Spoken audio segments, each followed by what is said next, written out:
What's up, guys? Welcome to episode 73 of the Let's Talk Nerdy podcast. On this episode, we are talking Lego Batman, Legacy of the Dark Knight, 007 First Light, and John Carpenter's Toxic Commando. Hold it. I kind of like this one, Bob. Leave it. Hold it, Bob.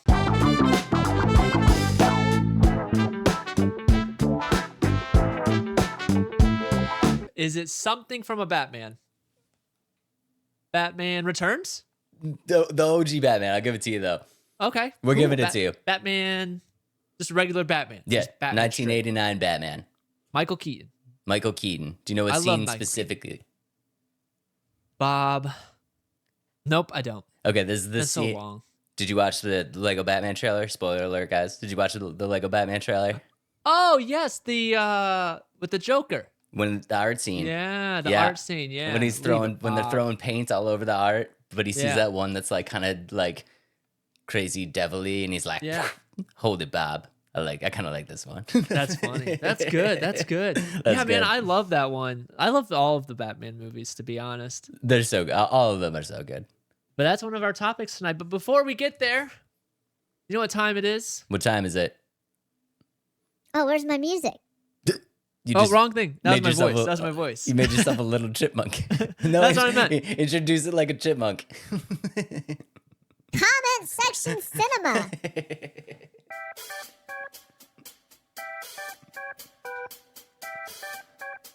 All right, Dave. This movie. Are you shocked? Sorry, the movie that we're starting with here is Scream, the original Scream. The original Scream. Before I dive into it, are you shocked that I watched all Scream movies 1 through 7? We'll get into 7 a little bit. Not spoilers, nothing. Dave hasn't seen it yet, so we're not going to go crazy. But are you shocked that I watched 1 through 7 in a week? Not only am I shocked, but I'm proud of you. Thank you. How did it feel? It actually felt good. Are you like a Ghostface fandom person now? I love the movies. Let's be go. honest. Let's I have. We'll save this for another time too. I have them all ranked now with 7, but I don't want to set the stage. You know, I gotta let you kind of experience 7 before I taint your thought process. You know? I appreciate that. I mean, you can give the fans a quick thumbs up, thumbs down. I'll look away if you want. Yeah, close your eyes, Dave. Okay. Even though you'll see this after editing. So, but yeah, close your eyes, Dave. Eyes are closed. I'll never see this again. Adam's reaction to Scream 7. Thumbs up, thumbs down. Episode 7. Scream 7. Oh, dang it. You saw it. Sideways. You saw a little bit of sideways. It's a little sideways thumb. Yep. Okay. That seems to be the general consensus, so it's fine. Let's go into the Scream, original Scream with, it was actually recommended by, I hope I'm saying their name right, Mateo Gwyn. Oh, Dado. Dado. Oh, that's Dado. He changed his name. Dado name change. Dado name change. Thanks, man. Yeah. Got so my we back. got you. Got my back, We got Dado. you. So we got it. I watched it. Watched 1 through 6. We're not going to go to all of them. I ranked them all or rated them all, but let's go with Scream's 1996. Is that when it came out originally? Yes. 4.5. 4.5. I love the movie. Wow. I genuinely loved like the whole movie. I think a big part of it was so 90s and it just felt like 90s and like brought me back to those types of movies. So I think that's reason number 1 why I loved it. Number 2, Matthew Lillard is phenomenal. So as Stu. good. He like really brings Stu to life with like the way he acts and like this like the tongue. Like he like I will say though, the way he uses his tongue is like, okay, like, it's kind of obvious who's the killer at that point, but it's cheesy in some points, but still overall great. It's just so good. Like I felt like it's such a phenomenal movie. I think Matthew Lillard, I think everybody in the cast does a really phenomenal job, honestly, in that movie. And I think Matthew Lillard really, like you said, immortalizes the idea of this 90s genre. Like when you see him in that movie, there is no question that this is like a classic, like quintessential, like pivotal 90s movie that kind of like set the standard. And like now that you've seen it, I'm really glad that you like it. Because we were talking about this, and Adam was texting back and forth, and as he's watching each movie, he's like, "I'm watching Scream 2, I'm watching Scream 4," and like we're talking a little bit about it, and he's like, "Dude, this is exactly what you said. This isn't just a horror movie. Like, it's not just a movie where a bunch of kids go to camp and like 6 out of the 7 die. Like, it really is more of that almost like drama suspense. It's a classic whodunit story, right? And to revitalize that genre, I think Scream is so much more than a horror movie, and I'm glad that like you kind of feel the same way. Yeah, and I think it has more of a goofy element to it. But again, that's the 90s in it. And once it hits like honestly, when it hit Scream 4, that's kind of where it Scream 5, I think, really modernized it, like the way like the movies go. But I think 4 was also a really big step in like, okay, let's bring it to this type like this year or not year, this generation of movies. Like let's bring it up a little bit. And then 5 really hit it even harder. And then like 6, 7 are like didn't mean to do that, but Wow. I honestly didn't mean to do that. But like I just think that it's modernized now for the type of movies that people enjoy nowadays, if that makes sense. Yeah, I agree with you. I think 4 is where they really kind of brought it into the next generation of films. I'm curious to know your rankings. Again, we'll save that for a different time, but my gut said, did you put 3 as your last movie? Yes, I did. Okay, 3. Yeah. Yeah. So you see what I mean with 3 now? It was definitely the most cheesy and kind of I felt like it just wasn't yeah, I think it was the most cheesy and didn't really like I don't know. I just think it was the most cheesy and really didn't it was kind of obvious from the beginning too. You know what I mean? Yeah. Like I didn't call like who he was, but I knew he had done it, if that makes sense. So I don't want to spoil it for anybody, even though it's a very not old like 2005. That when It's that came out? 20 years old. I feel like Yeah, we're yeah, okay. yeah. So Spoiler yeah, alert, I guess, guys. But yeah, it was one of those things. Like I knew it was. Oh, now I'm blanking on his name. Starts with an R. Ramon, not Ramon. dang. Yeah. Forgettable. Guys, Forgettable. It's Yeah. the director of the movie, guys. Yeah, and it's Sidney Prescott's brother. Yes. So I Yeah. mean, I didn't know that was going to be the plot twist, but I knew he was going to be the killer with how obsessed he was with making it a good movie and get you know what I mean. So that's why I think I knew that he Yeah. was the killer from. I mean, making it her brother is a twist. I mean, there's a twist there, so it's still a Scream movie that delivers the twist. But like I said, 3 always was the one that kind of fell flat for me. But I do give it a free pass because, like we talked about, that's not the movie they intended on making. Like the movie that they intended on making, like the kids were in college and stuff like that, and there was some very tragic events that happened around there on college campuses. So they were like, no, we're scrapping that movie.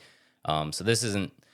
3 isn't the movie that they wanted to make initially, so I do give it a little bit of a free pass. I would agree. And I like had Googled like why didn't this happen? And the more I read it, it was like, well, this makes sense why this one scrapped the original idea, which is a good thing, I think. Yeah, I think it's a good thing. But now on top of that, Dave, you know what trailer was shown before Scream 7? What? Scary Movie. Oh, yeah, I've seen this trailer. I am totally psyched for this as well. I think it is so goofy and they're throwing so much new modernized like scary movies. There's Terrifier, there's Wednesday, but they call her Tuesday. It's so funny and I'm excited for it. Not because it's going to be a good movie. No. But it's just another scary movie parody thing. They're never quote unquote good movies, but they're exactly what they're supposed to be. I mean, it's just pure slapstick. Like, And then with their original cast. no, with the original cast, which is Yeah, crazy. so that's cool. No, All right. I know people are excited about that, but I'm super juiced that you watched all the Scream movies. I'm super juiced that you liked them all. And yeah, I'm sorry I saw your sideways thumb on Scream 7. Yeah, it's okay. Womp womp. Comment section cinema.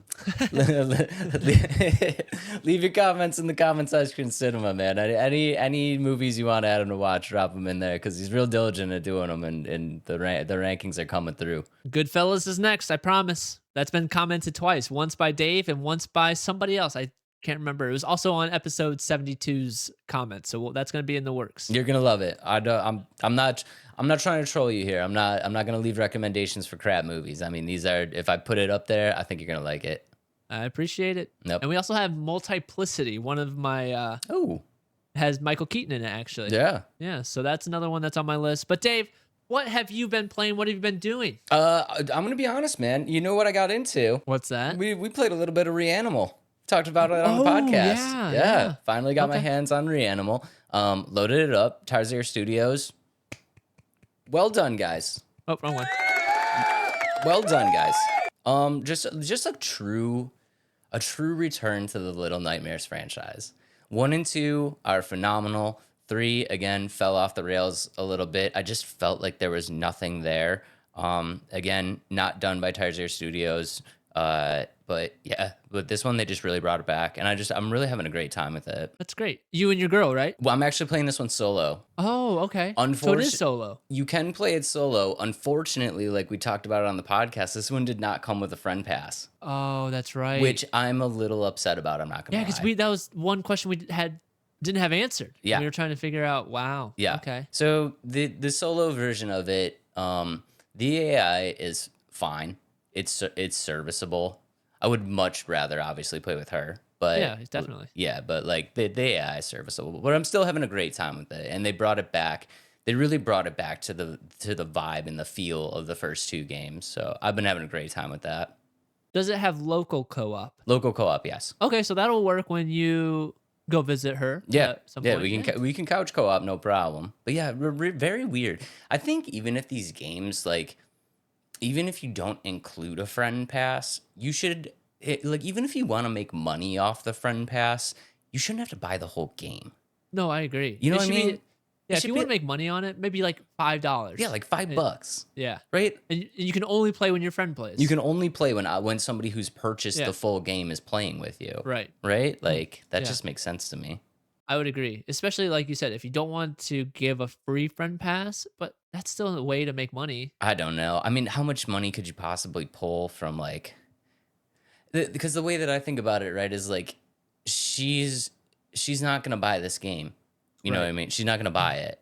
Yeah. So like, would you rather get $5 or would you rather get $0? Exactly. Yeah, exactly. Come on, Tarsier Studios. But other than that, it's really, really, really good. The world is just full of very interesting things to look at. Like we talked about it, like the rat in a room effect, where if you just put one object in a room, like suddenly the world feels more immersive.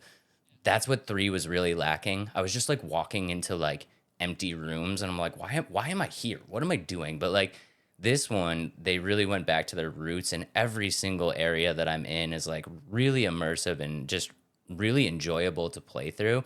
Like there was this scene when you get to the top of the hill, and the entire vibe and feel of the game is just dead, moody, foggy, right? And then all of a sudden you get to the top of this field and it's just golden flowers, and you're just walking through the field and just having that visual of everything kind of dead around you, and then walking through this bright field just was oh my god, that's beautiful. I was just super excited to just be in the game and just playing through the story. You said it's back to the original, the good feel of Little Nightmares. Mm-hmm. Do you think there's going to be more? Have you beat it? Have not beaten it yet. No, I'm 2/3 of the way through it. Do you know if there's going to be a Reanimal 2 just based off of what you know so far? And is it well received by lots of other people too? I think the game is very well received, and I think Tarsier Studios, this is always really the game that I feel like they wanted to make. I feel like they were a little bummed that they didn't get to do Little Nightmares 3, because this really is the perfect game style for them. I feel like they do enjoy making these style games. So as long as this one's successful, I feel like there's going to be another one. And fans have been digging this one, and sales are good. So and it's not super expensive. It was $35. Yeah, no, it was great. That's such a good price point for games. 35 to 40. And I played for 3 hours, and really played. I wasn't messing, I was looking for collectibles and stuff like that, but I really played, I immersed myself in it. You know what I mean? I got 3 solid hours of gameplay, and I'm probably like I said, I'm definitely halfway through, maybe 2/3 of the way through. So, I mean, that's a decent amount of gameplay, I think, for $35. Just needs a friend pass. Come on. Needs a friend pass, guys. Next, maybe they'll let it or come out with it in the future. Hopefully. But yeah, what have you been playing? I've been doing a couple things. Watching the movies like crazy. So I'm up to 32 movies this year. So I'm not quite on track for 200. But game-wise, I've been playing Escape from Duckov still. I don't know why, but I've been obsessed with that. But I've also played not Escape from Tarkov. What am I saying? I've never played that game. Never will. But Toxic Commando's demo, we'll talk about that more here.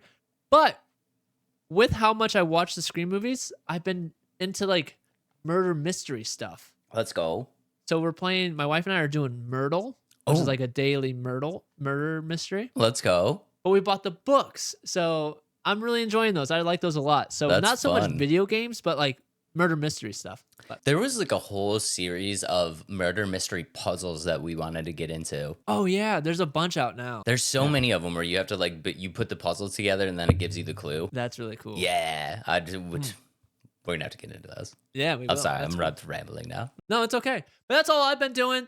And I think that brings us to our first topic. We talked about Toxic Commando. We talked about Batman already. So I think let's get into it. Let's get into Lego Batman Legacy of the Dark Knight. Dave, when does it come out? Lego Batman Legacy of the Dark Knight. This game comes out on May 29th. We'll talk about it a little bit, but the deluxe, if you want to get, I believe, comes out May 26th, so you get a little bit of early time there. But this is officially game 4 in the Lego Batman franchise, loosely. They are calling it 4, but it is a completely original story. And just from the amount of trailers that have come out so far, I am super excited for this game. I love Lego games. Do you still love Lego games? You know I love Lego games, especially when it's like Lego Batman, Lego Marvel. Like they're just so fun, and the open worlds are always so good. So I think that's why I'm excited about it. But I do have some things that I'm a little not hesitant, disappointed in, if that makes sense. Okay. One, why like can we have another like solid Batman? You know what I mean? It's been a while since we've gotten a solid Batman. Like an actual Batman game. Like Arkham. You know what I'm saying? You're upset that we're not getting like a true Arkham game. I'm not upset because I'm really excited about this game, but we're getting a bunch of other random Batman stuff, and I just feel like it's time for another Arkham game. See, that's the thing though, is you have to remember that Gotham Knight is included in that franchise. Oh, the Gotham Knights sucked. It was terrible, but you have to remember that it is included in the franchise. So on the grand scheme of things, they're still on pace for typical releases. Yeah. It's just Okay. the last game was forgettable. But I'm right there with you, dude. If they put out like please put out a new Arkham game anytime. Like put it out tomorrow, please. The opposite of that, I'm really excited about this because looking at the gameplay of this game, they have mechanics of Arkham. You know They what I mean? really Like do. the way the fight scenes are and the fight mechanics, they look very similar to how Arkham has played in the past, and I think it looks good. It flows good, and the fact that they're combining like everything into one story is really cool. I mean, I'd have so many positive things about this game that I'm super excited about. But of course, the looking through the trailers, one of the things I'm most excited about is just that we are getting a refresh on the story. Like they said, this is Batman 4. This is the 4th game in the franchise, but it's a completely new story. And essentially what they're doing is they're just going through like literal decades of Batman content. Now I'm talking movies, video games, comic books. They're kind of going through and cherry picking the best, most memorable moments of the Batman franchise as a whole and including them in this game. So I think Batman fans like myself who really know like a lot about the franchise are going to be super excited to see all of these places come to life. And then fans that don't really know too much about Batman are going to get to experience all these great moments from the franchise like in one setting and like experience that for the first time. And it also makes it like a really great jumping in point for people because Batman 3 were like pretty far removed from that game. So like if they did a continuation of that story, I don't know if a lot of people would be able to jump in. This gives it a fresh start and like a very nice, like well done way to get everybody back into it and like give everybody a fresh starting point where they get to experience all these amazing Batman moments, like either for the first time or like reliving them. I think it's a fantastic idea. I think they did so good. I agree. And to be honest, Lego Batman 3 was awful. It wasn't I did not like it. Lego Batman 2 was my favorite. Lego Batman 1, it wasn't open world at that point, so you didn't get to experience Gotham and stuff. But Lego Batman 3, it was so weird. They had like, it was like open world, but you had to go to like different worlds and stuff. And I didn't like it very much. It was too disconnected of like fluidity of it. I think that's why I didn't like it, and it lost me quick. I didn't beat that one. Normally, I beat all my Lego games. That one Mhm. just didn't have my attention because Lego Batman 2 was so good, and Lego Batman 3 wasn't. I think Lego Batman 2 is obviously the most well received. 3 did kind of fall flat. I know people did not love that one as much. Um, it's it's a little bit of trying to recapture Spark in a bottle. So Batman 2 is kind of Spark in a bottle.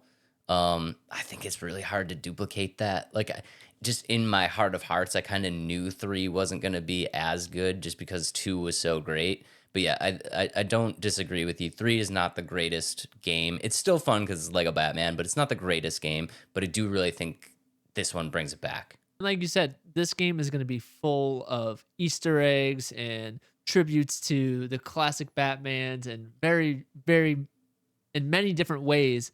And like you said, it's going to capture new people that have never played it or never experienced or Batman in general like that. So I agree. I'm excited for this one. And like I said, based off the gameplay, it looks really good. Yeah, it looks super, super sweet. So we can go ahead and roll the trailer.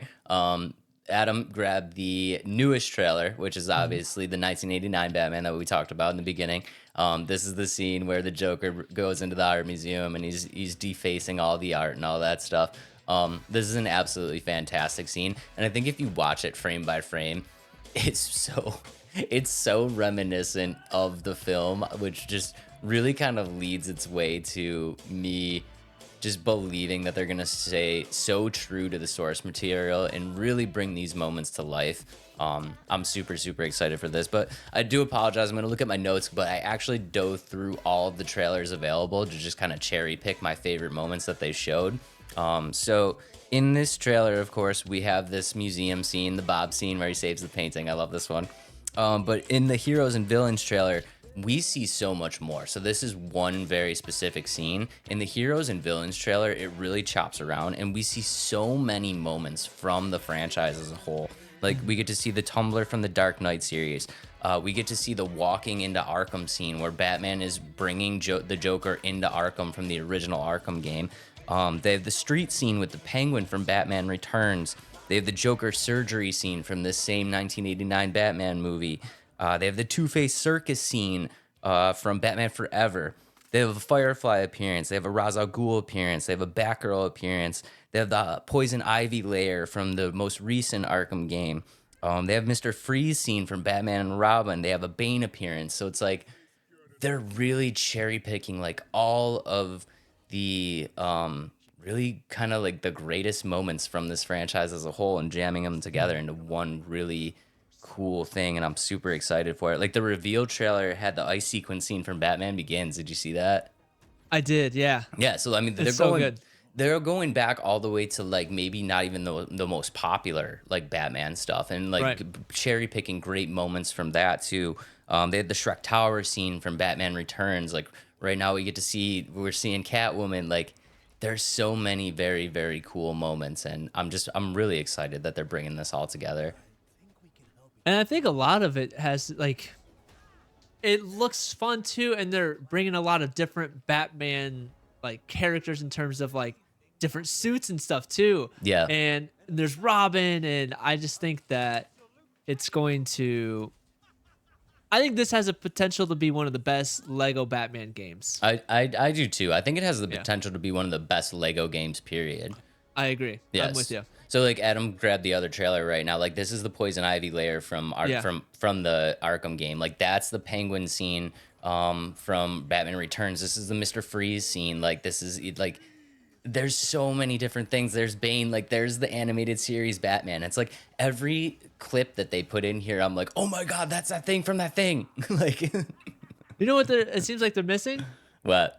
Adam West. Where's Adam West at? They do have the 66 Batmobile in here, but I don't know if they Oh, show okay. a direct. I don't know if they show direct love to Adam West, which they Maybe. should. But I mean, they Yeah. did include the 66 Batmobile, which is pretty cool. Maybe they're hiding it, like kind of leaving it for later so you can experience it while you play. Maybe. Oh, maybe like a secret reveal. Yeah, secret reveal. Now, I guess one of my questions is the way it's set up. Do you think that it's still going to be like one solid story, or is it going to be kind of how Lego Star Wars is? You load into each like time of the game. I think it's gonna load into your time, right? Yeah. So they've already said that like this game is gonna be an open world, which for Lego games is this is Become fair. the norm. It's become the norm. I mean, it was never the norm before. They were always very linear, but now the open world is very, very the norm for Lego games. And they actually said this one's going to be bigger than Arkham Knight. You believe that? Seriously? Like the world? The open world is going to be bigger than Arkham Knight. Which was huge. Huge. That was like the first one they actually gave you the Batmobile to drive around, yeah. right? Yeah, that's the first one where you like actually had space to really roam. Wow. Yeah, it's going to be just fantastic. But I think it's going to be story progression based. So like the only way that, because this is really a retelling of Batman all the way from the origin to current day.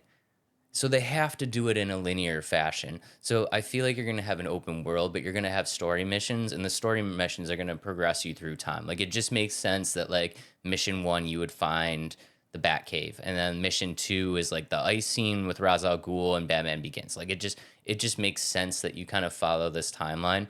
So I do kind of think that as story progression goes, you're going to get to a point in the open world where there's no return, if that makes sense, because you've moved so far ahead in the timeline that the world is not the same world anymore. So in that sense, I do think it's going to move in progression. But I will say, if you are like big on collectibles and you're big on like side missions and stuff, this feels like a mission where this feels like a game where you're going to want to clear the map before you do the story mission, because I'm not sure if you're going to be able to go back and do stuff. Yeah. Interesting. I know. So I wonder as well, do you think it's one Batman throughout the whole thing? Or do you think each segment will be, okay, you relived this Batman's timeline, like let's say the Dark Knight, and now we're going to like 1989 Batman. Do you think it's gonna like each segment is a different Batman character? You know what I mean? Or is it all one? That's a very interesting question, and I asked myself this question as I'm watching the trailers, right? Because I'm like, it makes sense that you would be one Batman, that you would start from the origin story and go to modern day.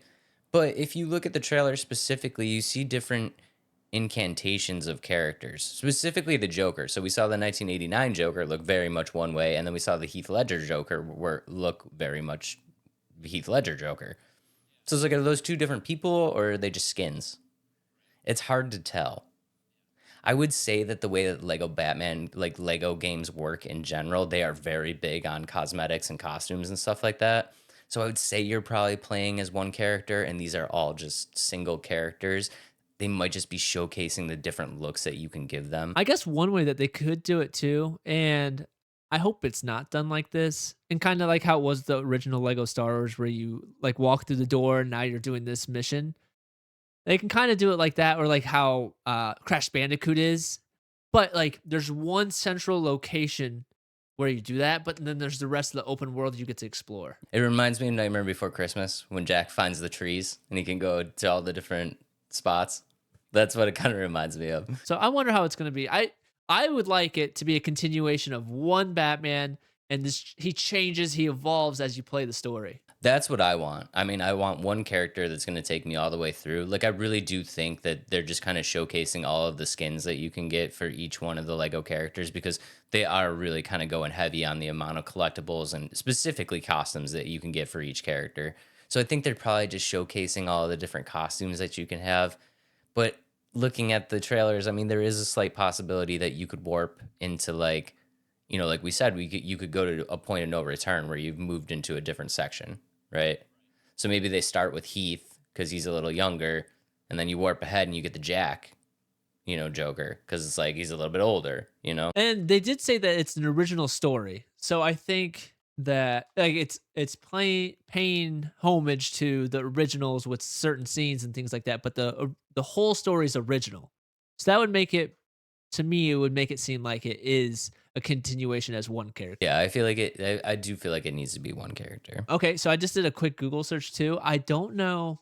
It says there's 7 playable characters. Yeah, we can touch on that a little bit. There's 7 playable characters. They include like Barbara Gordon, Robin, Commissioner Gordon. So like, we're not talking like 7 Batmans. Yeah.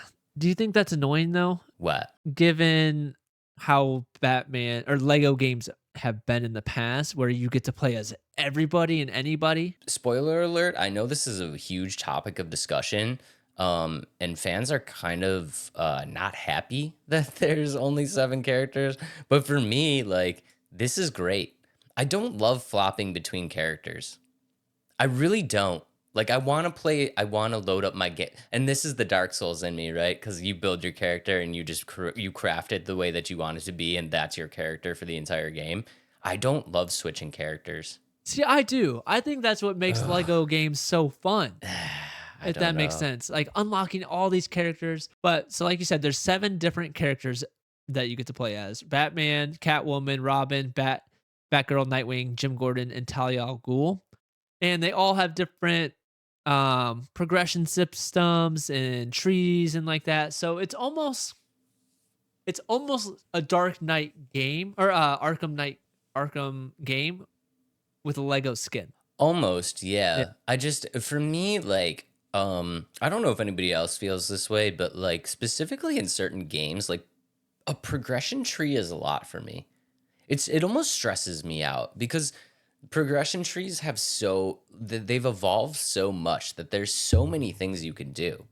You know what I mean? And trying to maintain that for one character is a lot for me. Now multiply that times 7 and I'm overwhelmed. It's why I don't love building 7 different characters to play a game. I think, yeah, I agree. I don't know if all maybe like Batman has the only like skill tree that you have to like kind of expand on, and then kind of like let's say like Spider-Man when you get to play as a random character for like a mission. Maybe that's how it's gonna be, like something like that. I mean, when it comes to the character swaps, I was really kind of hoping that they just had side missions where you grab these characters. Yeah, but based off of what I'm reading of what they all can do, it sounds like they have like more to do with the story than just a couple missions. Like, I think Arkham gave us a taste of this already because when in the Arkham games, Catwoman's a playable character and she has kind of her own missions. I was kind of hoping that it was had that same oh vibe. yeah, Like okay. on your open world map, there was missions that were specifically they wanted you to switch to Catwoman. Now you didn't need to do them, but if you wanted to, they were there. So that's kind of what I was hoping they were doing.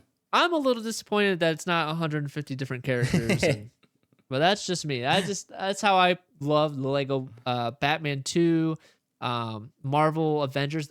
Like I said, I played that game for hours and hours, just exploring as random characters throughout the whole time, and you can make your own characters and things like that. But that's just me. That's the type of Lego game person I am. I like the ability to unlock more characters and then going into each mission with different like when you load into a mission when you first go through the story, you don't have the access to all the things that you need to find the minifigs and things like that, or the is that what they're called, like the little white and black things? You remember what those are, Oh what no, they're what are the called? name of those? But yeah, and then like getting all the coins and stuff like that. But this one I didn't see, does it have like coins you pick up? Yeah, so I mean, and I just want to touch on that real quick. Like I know I sounded kind of snobby there saying that like I don't really care that there's not a lot of characters. I realize for Lego fans that is a big deal, and like honestly, like I'm sorry you guys aren't getting that. Like I wish you guys were getting that because I know it's a big deal for Lego fans. Like they really do love being able to have that option. For me personally, it's just not as huge a deal. Um, but I do want to kind of like ease some concerns because people are saying specifically the lack of characters and the revamp of the combat system.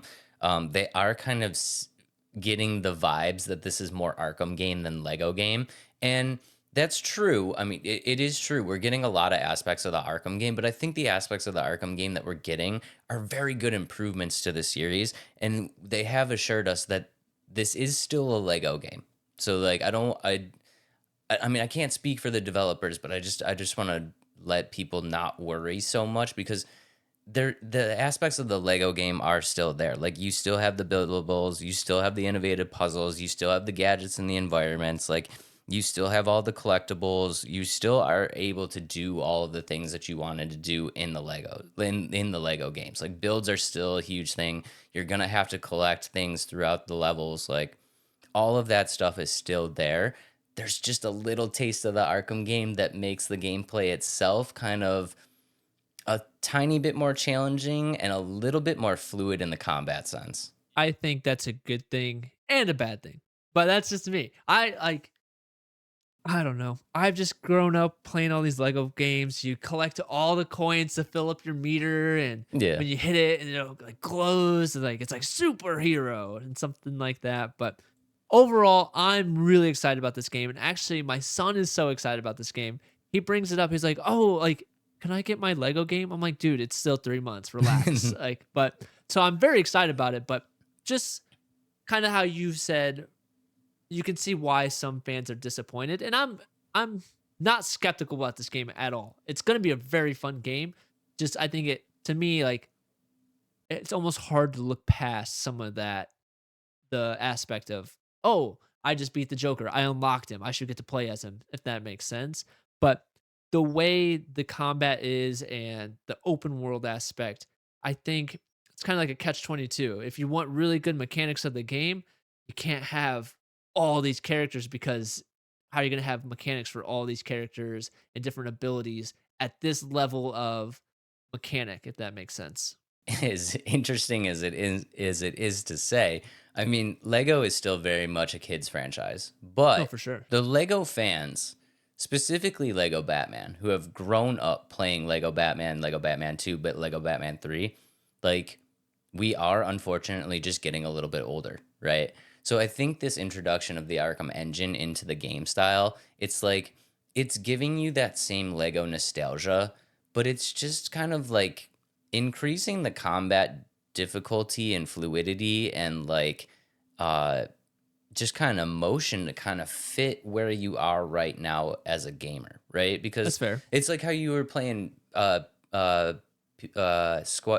Squire, what, A Plucky Squire. Plucky Squire, right? Like you just like you had an okay time with the game, but you felt like you weren't doing anything, Right. right? Like I think some of like the Lego gamers from the past who have now gotten a bit older, they really enjoy a little bit more of a challenge in the game, right? Like you like the Lego games are fun to collect everything like that, but in days past you could crush. You know what I mean? Like you don't want to just crush through this game. Like they made it like a little bit more challenging. I think Lego is trying to maintain just a sense of like we want to make this for kids, obviously, because kids are still huge on Lego, but we still want to give the older fans a little bit of what they want to.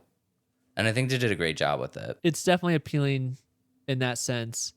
Um, Now, from another thing I read, there's no like, there's co-op, right? Yes. There's no multiplayer co-op, so There's you have couch to be co-op. local. Yeah, Yeah, there's which I think couch that's a little co-op. disappointing. But at the same time, that's very true to what Lego Batman is as well. So Yeah, they really want to bring it back to the roots. I mean, I'm sure nobody is happy about no online co-op.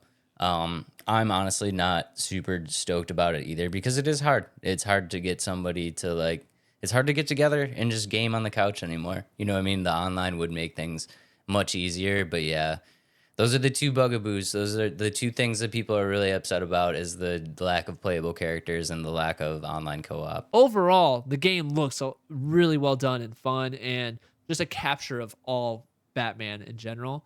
But and for me, I have a little 5-year-old that's gonna play with me couch co-op anyway, so Yeah. that works. Yeah, so I'm super excited about the game. I can't find anything really bad to say about it, honestly. A few more things that I'm super excited about. You see the customizable Batcave? No, I didn't see Oh that. my God, dude. You get to fully customize your Batcave. We're talking everything from themes to like where you want to put your Batmobiles, like where you want the computers to like I've seen ones that are just a cave. Like I've seen ones that have like the water going through it and everything. I've seen the old school one from the 1989 Batman where it's just like a pit.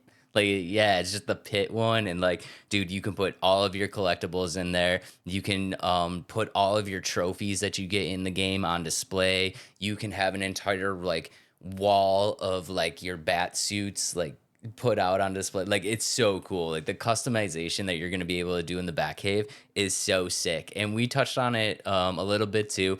Another thing I'm super excited about, they put every single Batman vehicle in the game.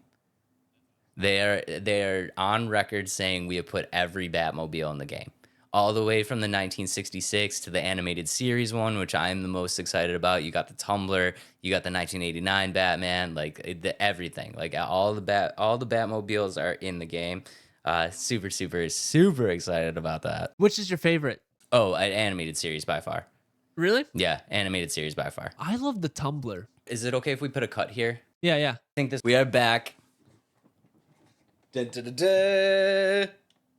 Oh, dude, that's legit. Isn't that sick? Yeah. That is the animated series Batmobile. I'm an uber nerd, dude. Hold on. It's got the lights. Wow. Got the lights. Got the burner. That is so cool. So sick. Is that like a Slide the door. It's got the blue glow. That's so cool. Yup. It's got everything on Wow. the inside. Now, is that like a toy or is it a collectible? It is a replica, so I mean, it's Okay. technically a collectible, but I mean, it could obviously be used as a toy. Like it rolls and everything. That's cool. Yeah, I super love sick. it. So Dude, this that's so neat. This is obviously my favorite one. Yeah. Okay. I love the Tumbler. I'm a big Tumbler guy. I don't dislike the Tumbler. Yeah. I think I don't think it's the best, specifically- but it's up there. I think it doesn't really. When you think of it, it might not have the same iconic status as like the 89 or the 66, but I think it definitely has a place. I think there's definitely a place for it. It's very modernized. Yeah. Very military-esque Yeah. modernized. Yeah, and I love when it breaks into the bat cycle. Yeah, it's so That's cool. so cool. That scene where it breaks into the bat cycle is nasty. All right. Well, I don't have much more to say about the game, but I was looking back at some gameplay.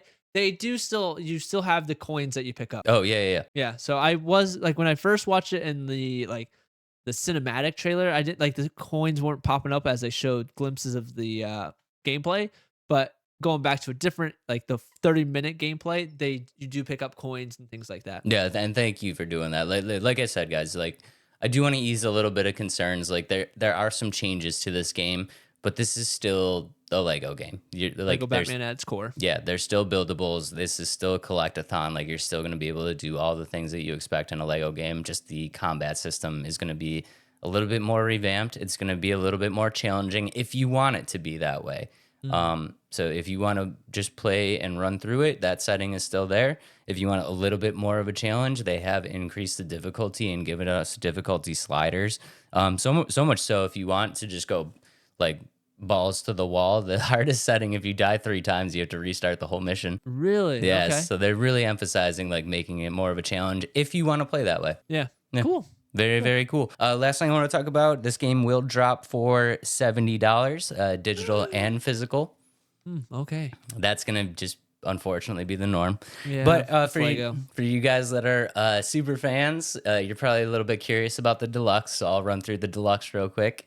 Yeah. The deluxe will drop $90. This will be digital and physical. If you want to get the deluxe version, you'll get 72-hour early access. You'll get 3 DLC packs, the Arkham Trilogy, the Party Music, and the Batman Beyond pack.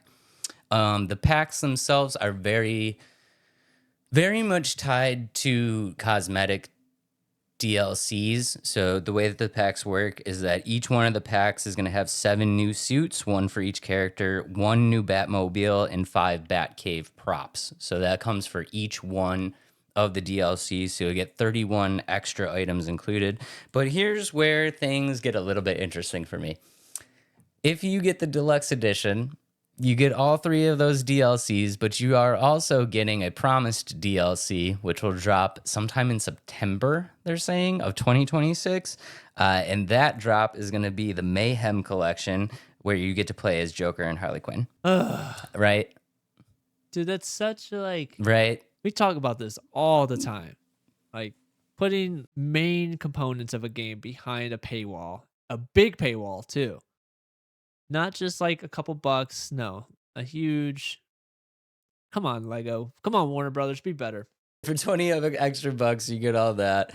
You get the promised DLC in September. It'll also have a Sinister pack in it. So it's going to be 7 suits, 1 for each character, of course, another Batmobile, and 5 more Batcave props. But I think I think the biggest one is just getting that extra DLC, because it's not just play as the Joker and Harley, like they've created another story around it where Joker and Harley are going to be escaping Arkham. So it's, I want to play that. You know what I mean? So like, It's one of the things I'll probably pay for it just because I do want to play that, yeah. which sucks. But they get you. They get you as much as you can complain about it. They'll get you. They'll reel you in. They'll throw a line out there and you'll bite it. So Yeah, I really kind of hate when they do this, when they put good content behind a paywall. That being said, I've already pre-ordered the deluxe edition, and I'll let you guys know how it goes. kid friendly, parent not friendly. Yeah, that's a little rough Wallet, on the, not wallet friendly.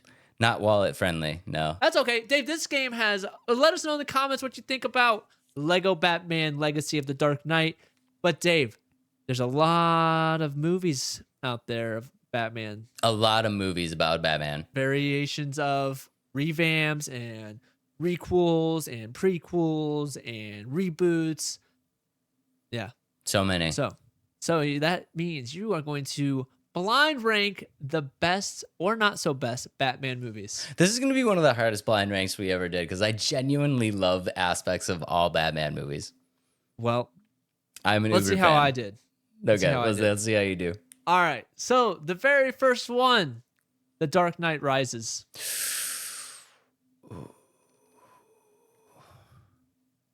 There's 5, by the way.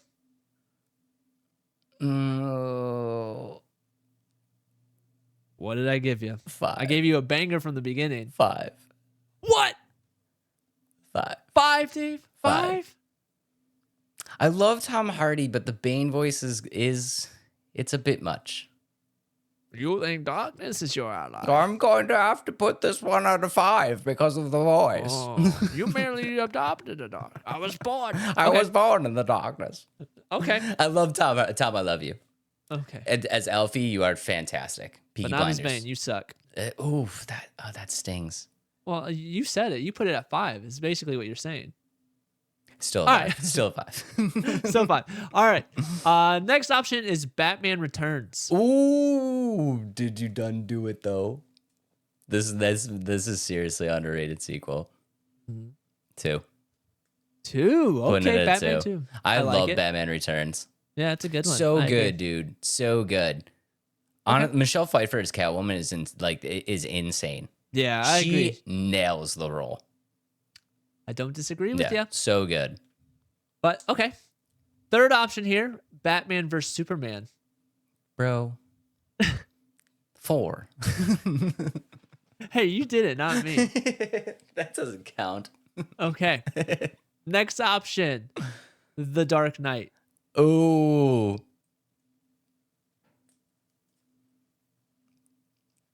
I know what you did. What did I do? I know I actually what don't you know did. if I honestly did it so random. Really? Yeah. The fact that there's 2 Dark Knight trilogies in here, that was by accident, to be honest. Ah. I feel like this is going to make me put the 89 Batman at a 3. Oh, it's a 1. I got to do it. Okay. It's the a Dark 1. Knight is 1. Yeah, Dark Knight is 1. I feel like Well- this is probably pretty cliche, but I think Heath Ledger's performance as the Joker is like one of the all-time great performances in cinema. I would agree. Not even in just the Batman, not even in just superhero universe, like in all of cinema. I think that's one of the greatest, like one of the greatest just overall appearances of a character. So good. Yeah. He lived it so good. Or he brought it to life so well. He really I should did. say. All right, Dave. So that means your number 3 is That's- Batman and Robin. Batman and Robin? Yeah, number 3. Okay. How do you feel about the list? I would obviously swap. I would probably go. This is tough. I'd probably just swap 4 and 5. I would agree. Yeah, I'm with I you. would just swap 4 and 5. I would agree. I would Yeah. probably put Dark Knight Rises probably at 3, to be honest. Over Batman and Robin. That Yeah. one's a toss up. Yeah. I do think Batman and Robin has some aspects that are overlooked. Yeah, It's still an okay movie. I would agree. But let us know in the comments how you would blind rank those Batman movies. Yeah. And this game obviously is also going to have a lot of Batman game tie-ins, right? I would agree. Okay, so now it's your turn because you are going to blind rank the Ugh. best Batman games of all time. Let's do it. All right, number 1, we got Lego Batman, the OG 2008. Ooh, what did you give me? Surely you didn't give me more than one Lego Batman game. Surely. I'm going to put Lego Batman the original at a 3. Okay. It was good, but I think with how well or how good other games did in terms of like Batman itself, I'm going to think it's safe spot to put it at 3. Okay. Next on the list, we got Arkham Knight. Kind of how we talked about. Arkham Knight really expanded Gotham and really made it a world that you can drive around in. They gave you the Batmobile. Shoot. I almost wish that was 3. I'm putting it at 4. Putting it at 4? I want to leave 2 open. 2 and 1 open. Okay. All right. Next up, we got the OG Arkham Asylum 2009. Numero uno. Numero uno. That, All right. that one, that set the stage for all of them. And it is so good. And it really, like, they're almost undeniably one of the best combat systems in the game. And that's where it all started. I don't disagree. Yeah. All right, next up, we have Arkham City 2011. Do you see what I did here?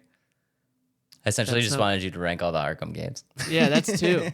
You putting it at a 2? Number 2 is just continuation of the games. I think they're you're so good. I think you're going to be very happy with this list. Your number 5 is Gotham Knights. Yeah, that was booty. Yep. That was bad. Yep. Gotham Knights was by far one of the biggest flops of not only like games in general, or not only like Batman games, but games in general. Yeah. That and Suicide Squad.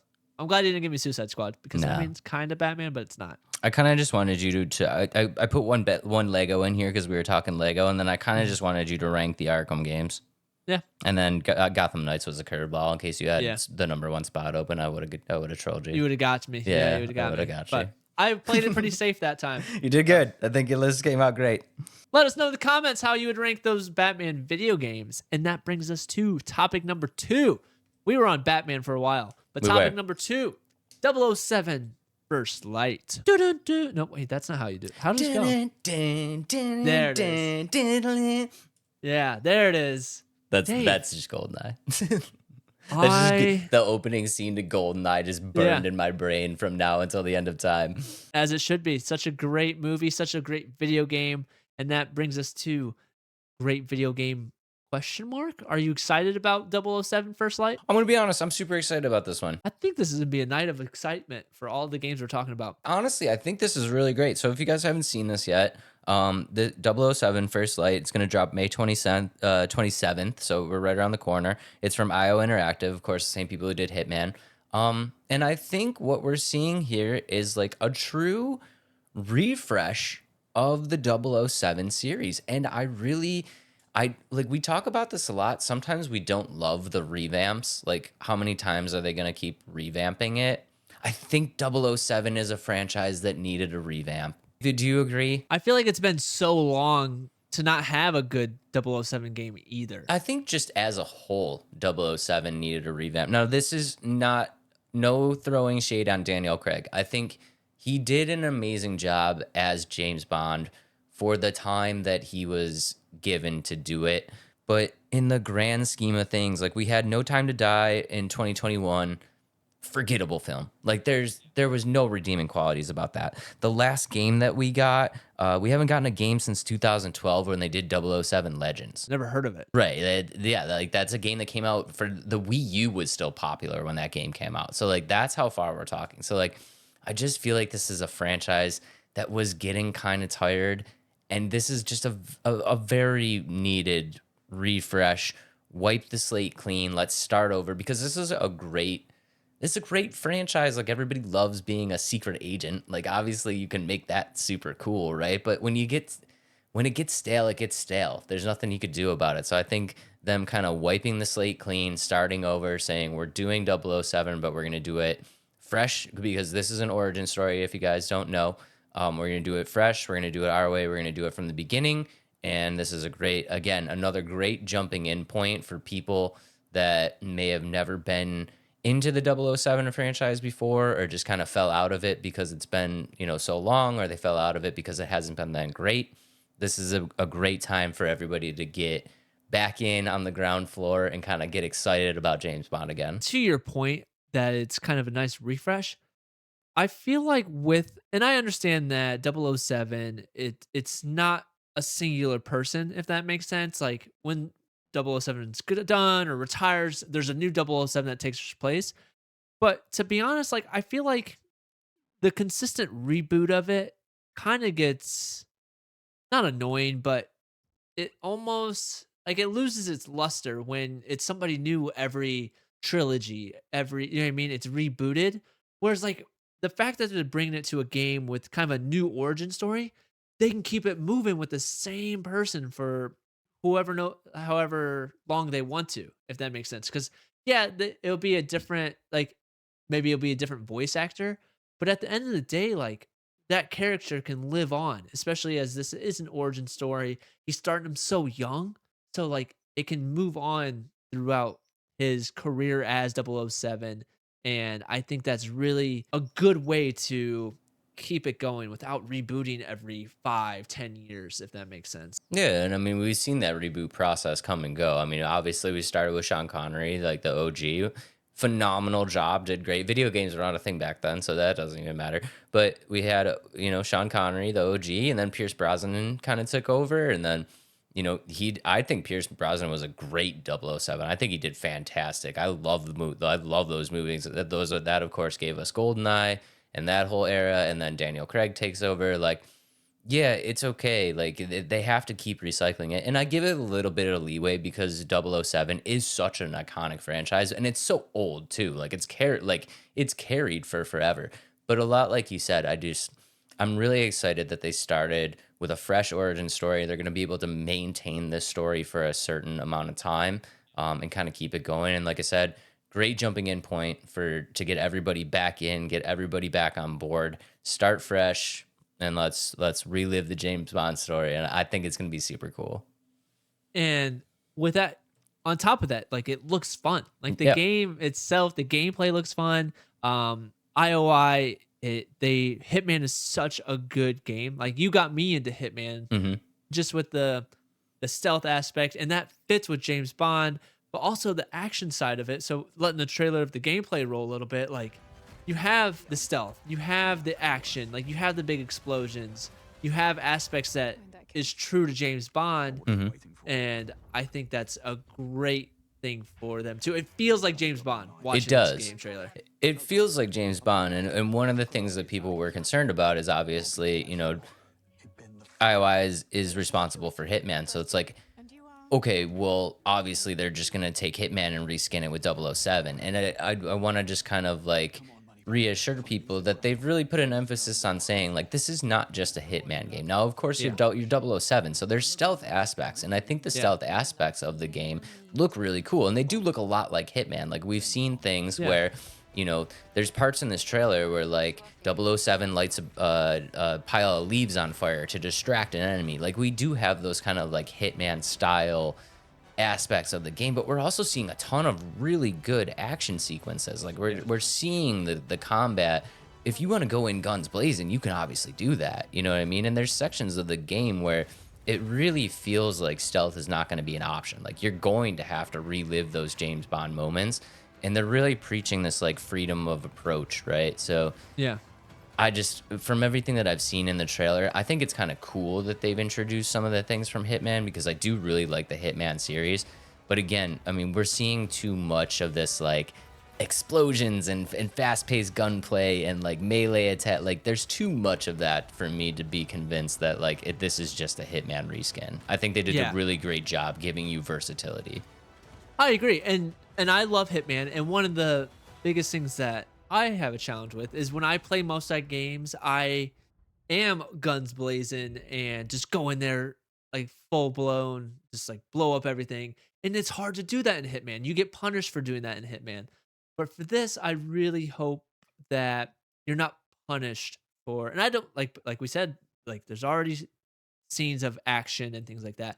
But I'm hoping that you can play how you want, if that makes sense. And Hitman's known for letting you do that. You can tackle each situation how you want in terms of like how do you want to kill the characters and things like that. But for me, I hope it continues broader than that. Like if I want to go guns blazing for every mission, I hope I can do that. I think there's a lot of players in the same boat as you that are hoping for the same thing, and I think you guys are gonna get it. And I like they really did kind of preach again this versatility of not just being a Hitman reskin. Like there's going to be sections of the game that, of course, are like Hitman, and they're calling them vast sandboxes, right? So there's going to be a lot of different ways that you can tackle missions. But some missions, that's not the option. Like you're not going to have that option. Like it's going to be very cinematic and give you that James Bond feel. Like there's going to be some missions where you just got to get in a wicked car chase, and then when you get out, you got to guns blaze. Like that's just the way that the game appears to be set up. So I think they're giving everybody like a little taste of what they want, and kind of making this all work together, which I think is really cool. And they're also just, it's a little bit of variety. So you like things aren't getting stale. You know what I mean? And to be honest, when I first watched gameplay on this, was it during the Game Awards or the Summer Games Fest? I can't remember when I first saw it. I was worried that it did feel like a Hitman reskin at first. Yes. The more they delayed it, I think they took feedback from fans and things like that. Like, what can we do to make it not feel that way? And the more that they're releasing of the trailers and stuff, I would agree with you. It's not just a Hitman reskin, and the trailer show, the gameplay shows, and I think that it's going to be captured in such a good way, and I'm excited. And I know there's not so much that I saying that really makes sense with it, but overall, I just think it's gonna be a fun game, and the fact that they are listening to the feedback and like, hey, it's not just a reskin, I think speaks volumes to what they're trying to put out there with this game. Yeah, and I think when I was trying to find like what can I compare this to, and the best kind of example that I could figure is like, to me this feels like a merger of Hitman and like Uncharted. Yeah, It has those stealthy Hitman vibes, but it also has that Uncharted feel where it's get in cover, shoot, run, action sequences, jump, drive the car. Like it kind of felt like this like beautiful merger of those two games. And I think it's a gameplay style that's gonna really be appealing to a lot of people. Even so, not fans necessarily of the Hitman series, but I think like just having that good mix of stealth and melee and environmental combat and guns blazing, like I think it really is gonna be a game that really pulls players from all types of genres together and just delivers like a good experience. now do you think that it's going to load in kind of how like Hitman does? So you'll have your like main menu, you pick the scene, you move along in the story, and you can tackle each mission. Like you can go back to each mission and do it a different way. Or do you think it's gonna play very linear, like story driven, like continuously loading, and then you can go back and play?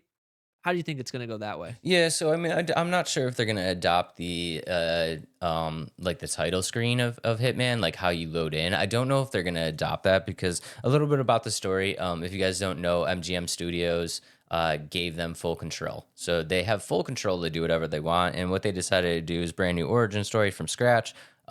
Essentially, Bond has not earned his 007 status yet. He's very young, and you can see that in the gameplay. Like he's not this suave, confident James Bond. Like there's some very finicky moments in there. So it's a little bit uncharacteristic, but we're looking at a young James Bond.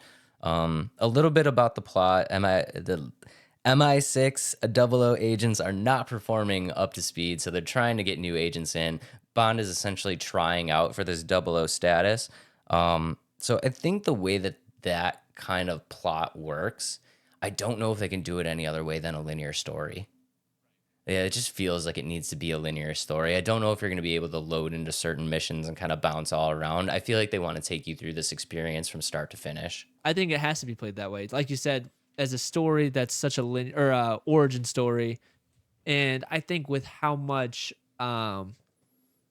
variation in like the maps that you'll get to go in, like I think it has to be that way. Yeah. So I think that's the way that it has to be. But I'm okay with it. You know me, I love I love a good linear story experience. So like I'm fine with it. I'm excited. Yeah. This is one I've been looking forward to ever since it like was announced last year, or not announced, showcased in one of the Game Awards or Summer Games Fest. I think it's going to be great. If you guys are fans of the Double O series, like definitely check this out. If you were fans and you fell out, give this one another go because it's a fresh revamp. If you've never been into Double O before, like now is a great time to jump in. I think this game is going to deliver. I think it's going to be exactly what we want from a 007 game and something that we've needed for a very long time. Clean slate, wipe the board, give us a refresh, give us a revamp, make it just a really, really good game with a brand new story that we can kind of all get behind and rally behind, and I think it's be sweet. And it comes out May? Yeah. So the game comes out May 27th, 2026. A few things about the game. This is really cool, I think. They do already have a free LC system in place. So if you do get the game, they are going to be updating this game with free content. So that they're going to be updating it with free stuff, not DLCs, free LCs.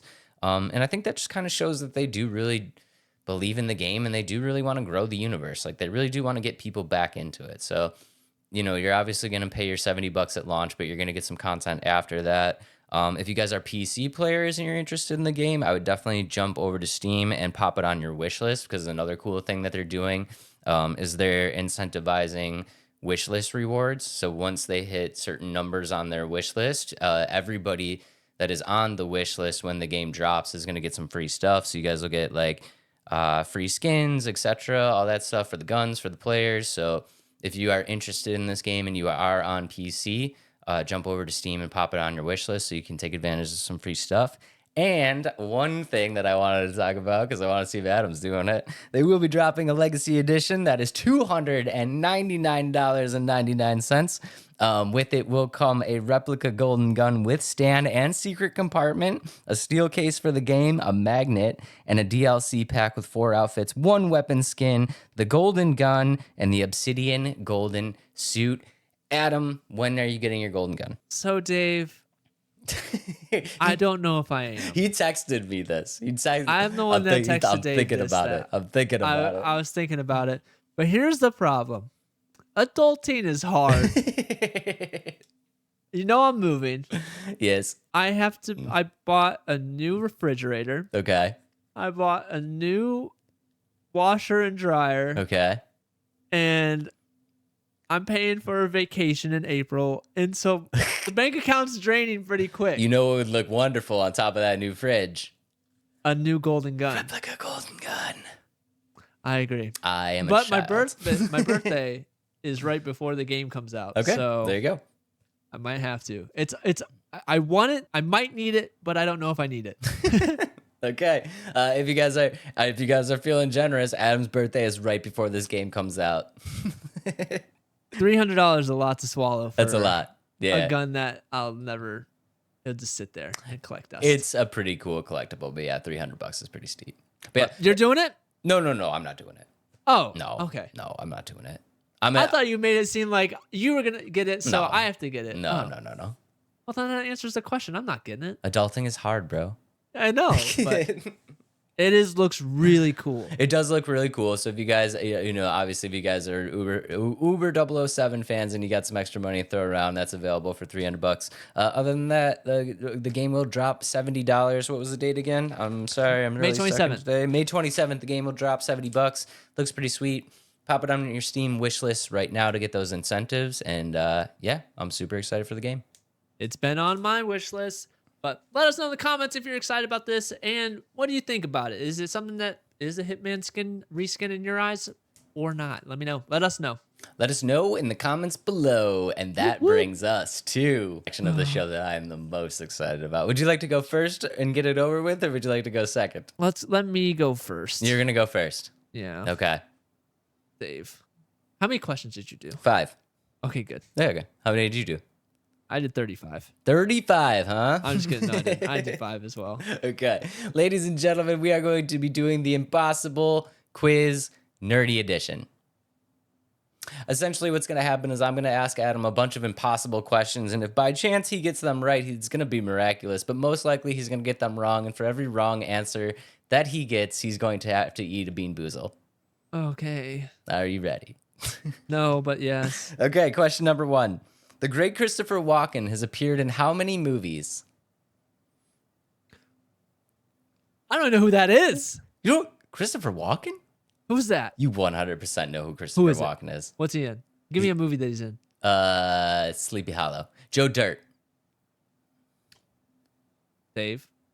I might have to eat a bean boozled right now. You're gonna eat a Not bean? multiple choice? No, it's not multiple choice. It's the impossible quiz. Well, I'm screwed. That's Dang. that's the whole point. You have to get them wrong.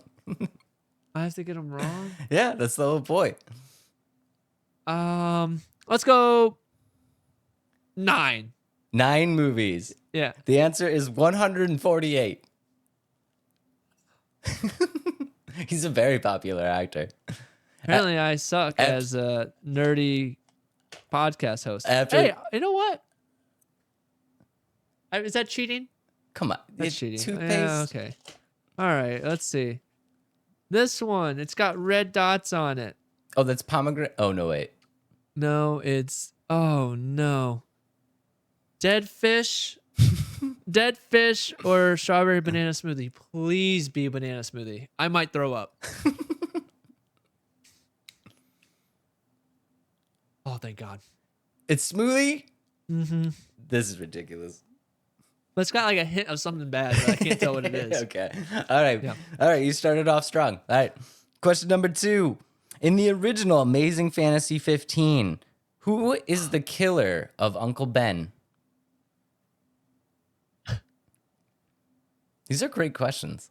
These are impossible That's questions. the whole point. It's a possible quiz, but it's great. It's great questions because I think people want to know the answers to these.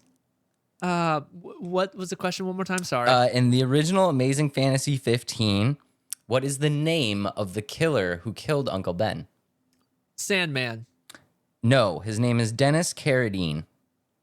Oh my gosh. How would I know that?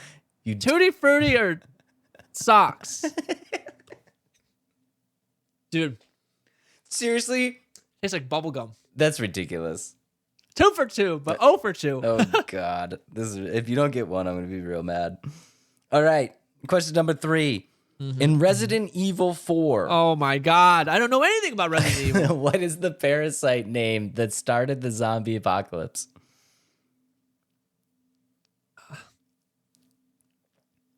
Parasite name.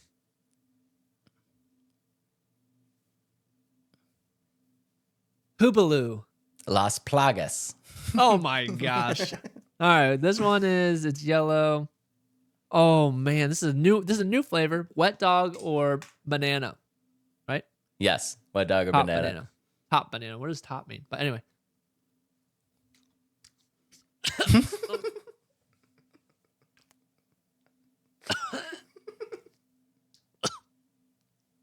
It tastes like my dog smells after a like a bath.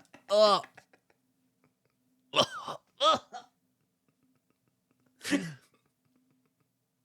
Blah, blah, blah. This is the greatest episode we've ever done.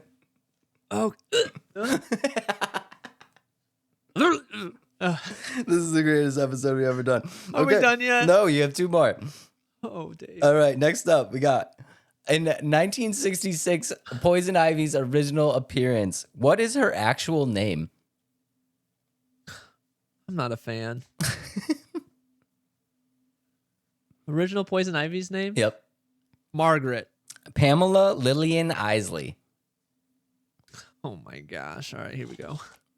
Why? Okay, you said impossible, but like, why this impossible? I hope you made my questions hard. I did not. Kind of. You should make. I had a multiple choice, but we're gonna do this Definitely different. don't give me multiple choice. It's the impossible quiz. It's the whole point. Do I do wet dog and banana again, or do I have to do a different one? Nah, switch it up. You already did that Okay, one. okay. All right. Oh, geez, this is the one I know I don't like.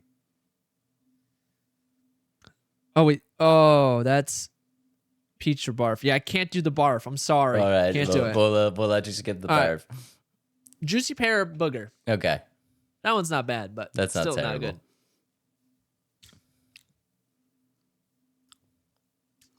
They're much worse than I thought they were.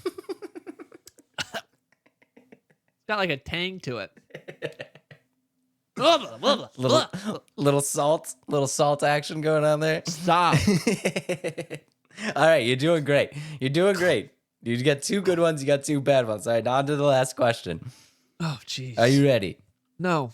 How many drivable vehicles are there in GTA 5? Like drivable vehicles in GTA 5. Like, let's go 382. Oh my god, dude, you No were way. so close. No way. 347.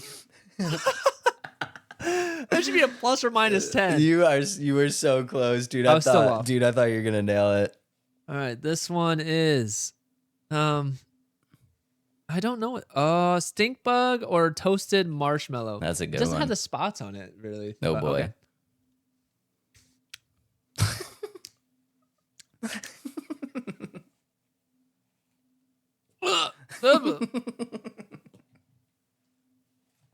These suck. That's a stink bag. I don't want to spit this one. How would they do it? You just gotta power through. I hate how it's a chill every time I get it too. Did you really feel it? Ugh. It's like in the bones of like. You feel ugh. you feel it deep in your bones. I feel the stink bug crawling down my esophagus. Ugh. Ugh. That was fun. No, it wasn't. Yeah, I like that one. That was good. One time game. Dave, it's your turn. All right. Suffer. All right, now it's my turn. Okay. So no multiple choice now. No All right. multiple choice. That's the whole point. You got to make them hard. How did you introduce it? I didn't even hear.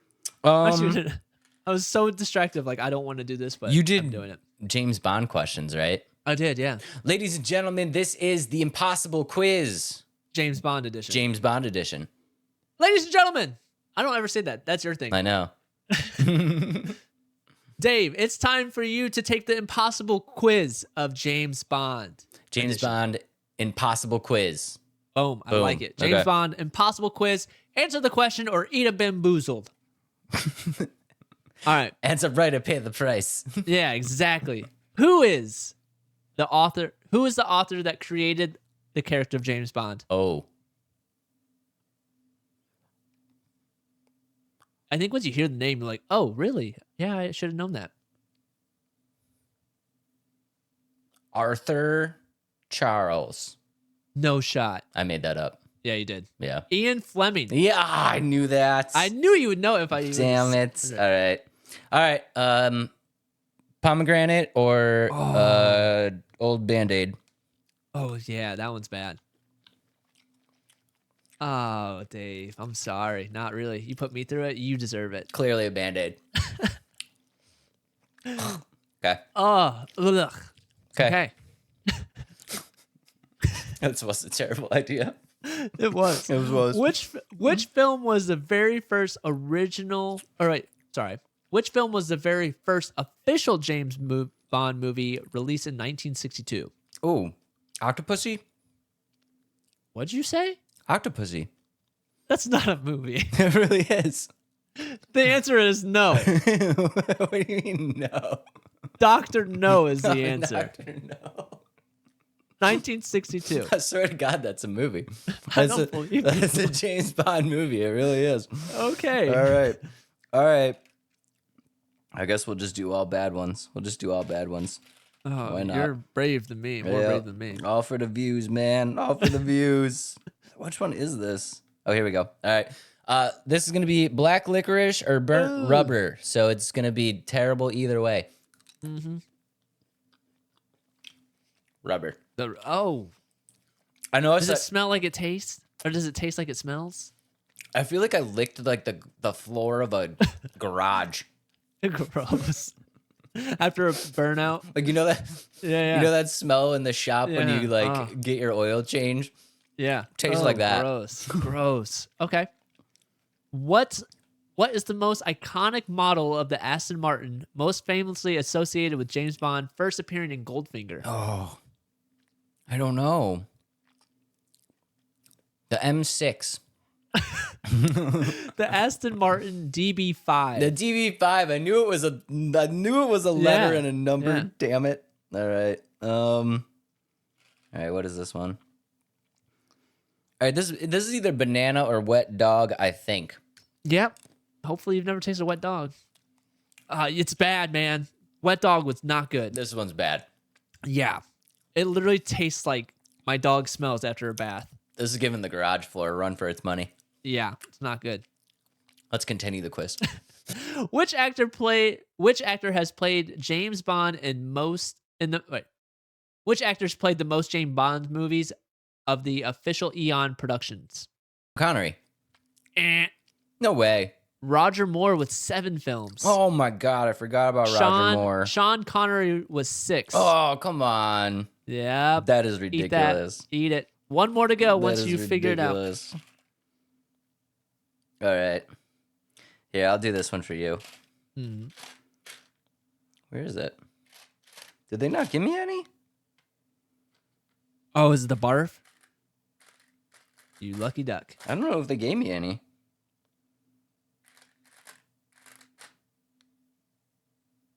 I don't know. Yeah, I don't think they gave me any. Okay. I'm not really sure what this one is. I think it's peach or barf. Ugh. Dead fish. Not Dead even fish. close. Not even close. Dead fish. No thanks. Ugh. Oh, stop. Ew. Choking on my own spit. Yeah, let's continue the quiz. All right. In the James Bond universe, what does 00 in his 007 agent number signify? Let me say that question again. Hold on. Don't answer. In the James Bond universe, what does the 00 in his 007 agent number signify? MI6 status. Nope. What do you mean no? His license to kill. Whatever. Get out of here with that nonsense. That's the answer. Oh my God. I went 0 for 5. You went 0 for 5. Want a bonus question? I have 6 actually. You got 6? Yeah. Of course. But you don't have to do a thing this time. Okay. Oh wait, we got to do it for 5 still. All right, here. This is cappuccino or liver and onions. Ooh. It's liver and onions, but after wet dog, it's not that bad. That's so gross. I can't believe I got 5 bad ones. Yeah, you sure did. What is the name of M's long-suffering secretary who Bond regularly flirts with? Oh, Veronica. No. Wait, what's her first name or last name? Miss Veronica. Moneypenny. Oh, damn it. I knew that one. That's a bonus question. That was a gift. That was a gift, and I threw it out the window. It's okay. Don't do another. No, I'll do That's it. fair. All right, do it anyway. All right, I think this one is actually peach or barf. Oh, no. Nope. Dave retires. Quiz is over. Yep, quiz is over. You shouldn't have done it, Dave. That's parf.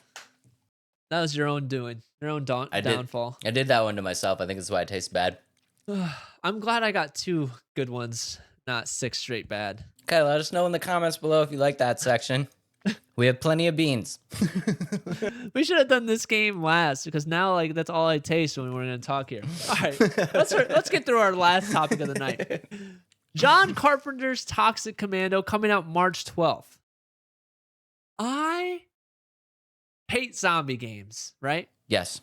Or I hate the genre oversaturation of zombie games. Yes. This one, I played the demo. It got me, Dave. You got? I got. Let's This go. game is a zombie game, but it's done in a refresh way in terms of in a such overdone, oversaturated market. And I am excited for it. Nice. I mean, I did watch the gameplay demo. It did look like a lot of fun. I'll be the first to admit.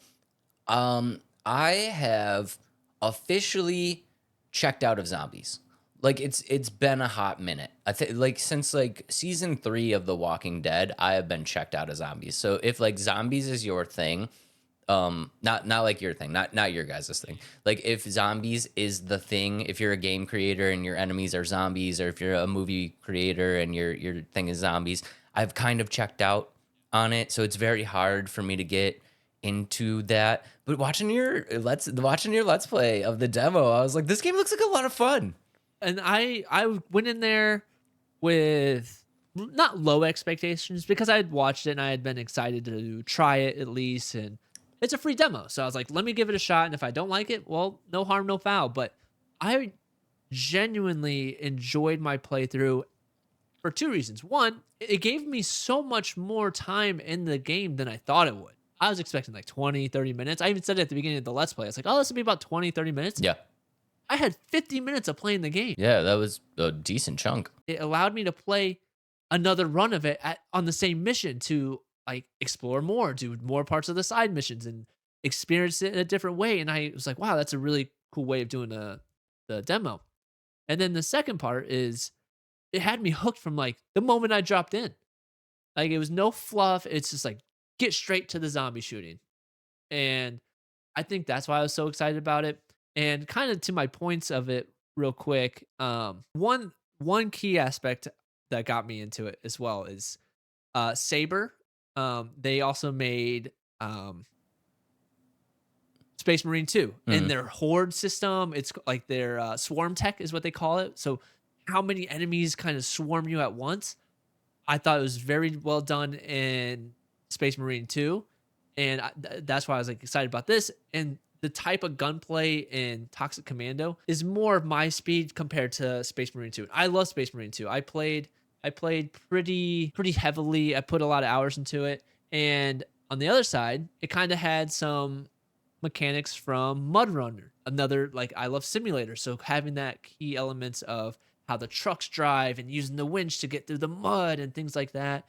And that's why I was really enjoying it.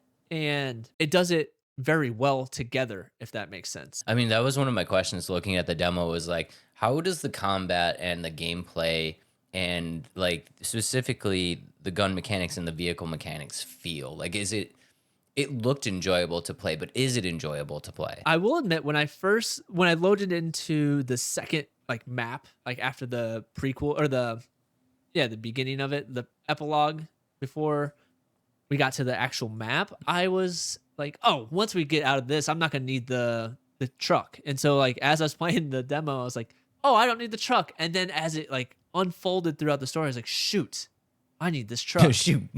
And I so left had that to truck run way back there. Yeah, I did. And so I was like, oh, once I can get rid of the truck and not need it. But it became important and not in a way that it was annoying too. Like I left the truck, I was like, oh, like it's just another aspect of the game. That's not gonna be anything too important. But as I was like progressing through the demo, I was like, wait a minute, I need more ammo. I need this. I need my truck to move something out of the way. And it felt good to have that kind of aspect. And it's good when you can just kind of floor it and run over a bunch of zombies and like you can like the controller vibrates and you're bumping over them. So I think it blends it all together really well. And the gunplay, it felt like impactful and heavy. Like as you're shooting them, like you're like it feels like you're really hitting a like not just one enemy, like you're hitting all of them all at once, and it felt good. Nice.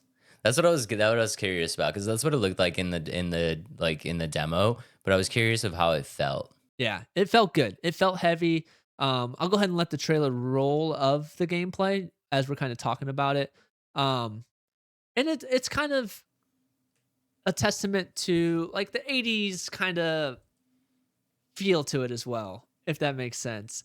And like as you see in the trailer, like the characters, they say like after I've been watching, there's 4 different classes. Let me check my notes. I'm sorry.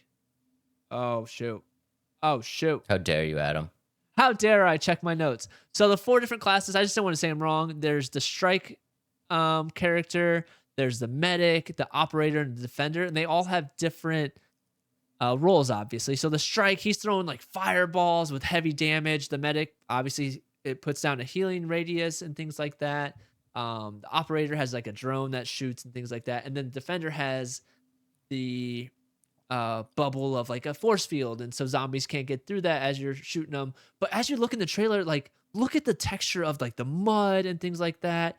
And one thing I really noticed is like the I don't know if it's the ooze, I can't remember the name of it, like the black sludge. Mhm. Like you can feel it, you can see your footprints as you walk in it. And as you drive through the mud, you can see your tire tracks. And like right there, like hundreds and hundreds of zombies coming at you.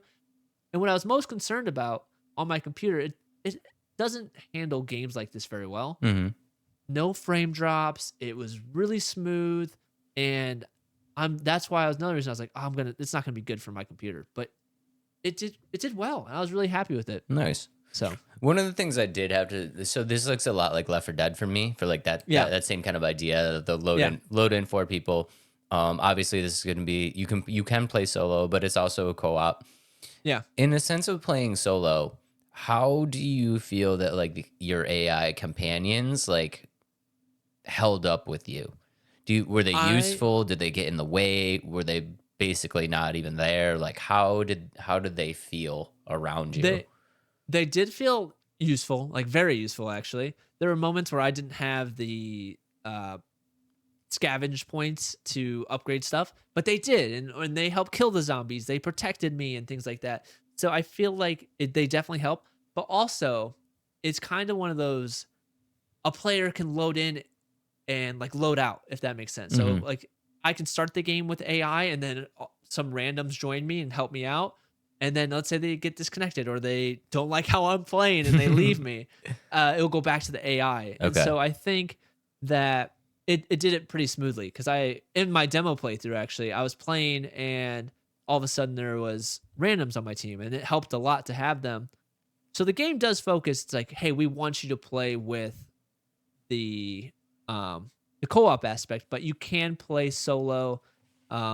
They almost like recommend that you don't because of how overwhelmed you can get. I don't the way they said that, I don't know if you can play completely solo or Mhm. you always have the AI. That's a question I haven't figured out, but yeah. Yeah, that was one of the questions that I had because they are really Yeah. pushing the co-op on it. Yeah. And just unfortunately, there's even with this load in load out system, there's going to Yeah. be people that just don't have anybody to play with, Right. that are gonna have a hard time finding somebody to play with. So like, Yeah. I was just curious if you felt like, is it impossible to play this solo? I think in some aspects it could be if you're like the only character in there. I don't know if you'll be able to load in like that, but I didn't have that sense. But it was only the first mission. So I don't know if it will turn into wow, I wish I had real people to kind of help guide me through, but from the the demo I didn't feel that way. And another question I had. So you kind of touched on this already, that it gave like that, the very much the '80s vibe, right? This game, of course, it is attached to John Carpenter. John Carpenter's name is on the game. Does the game give you a John Carpenter vibe, or is it more or less just his name stuck on the game? So this has kind of been brought up by quite a few people actually. They say the characters themselves do not feel John Carpenter-esque. They almost feel kind of flat, if that makes sense, and not really who like a John Carpenter character, if that makes sense. But in terms of the atmosphere and the music, like it really felt like kind of heavy metal and it really felt like that synth and like that type of music way. Um he didn't he gave a lot of direction on where they should go with the story and things like that. So I would think it definitely does feel like John Carpenter. Yeah, I mean, if you guys don't know, John Carpenter, just one of the, I think, just a really great director. Most of his more iconic things have happened in the '80s. Obviously did Halloween, did Escape from New York, did The Thing, did Village of the Damned. So like, I think he's a really great director, and he does have a he's got a very interesting but very recognizable feel to his films. And I was wondering, does that carry over into the game? Or is it more just like, we kind of just slap John Carpenter's name on this? Yeah, that's what He I got was a worried about. paycheck and we're not going Yeah, to do anything with it. good, Like because yeah, like you said, I did see some John Carpenter in the gameplay. I mean, a lot of the color toning kind of matches what he did, especially with Escape from New York, having that very one of the early adopters of that like kind of teal and orange vibe. I do see that a lot in the gameplay. Like, yeah, I do see aspects of John Carpenter in the game, but yeah, the characters was the one spot that kind of felt flat to me. They just didn't really feel like John Carpenter characters. yeah, it's funny that you say Escape from New York because that's what a lot of people are comparing like the feel of the game to.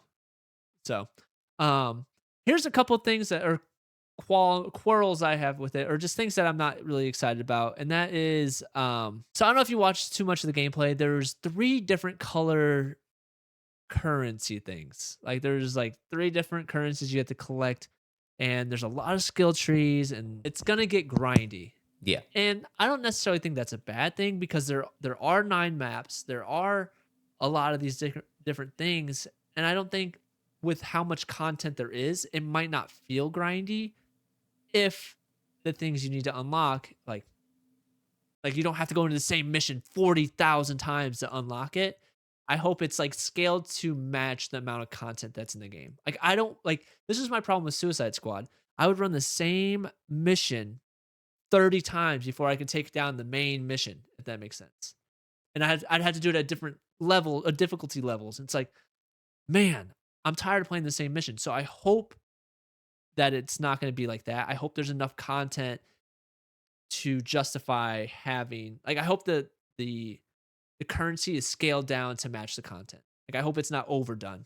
I don't disagree with you. I mean, I'm not a big fan of repurposing. It's like you can make 12 levels or you can make 4 levels and play and make people play them 3 times. I'm not a fan of that.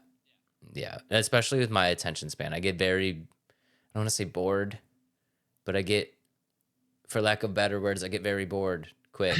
I do. Yeah. I do. I do. Yeah. I get very bored. Like I want to have one great mission, one great level. I want to experience that from start to finish. I want to have a great time, and then when it's done, I want it to be done.